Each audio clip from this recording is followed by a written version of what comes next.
धन्यवाद प्रभु, किए तूने कार्य महान मेरे प्रभु।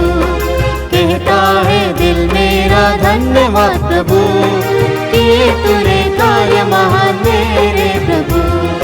तूने चुना एक निर्बल को, तूने चुना एक निर्बल को, कैसे कहूँ धन्यवाद मेरे प्रभु, कैसे कहूँ धन्यवाद।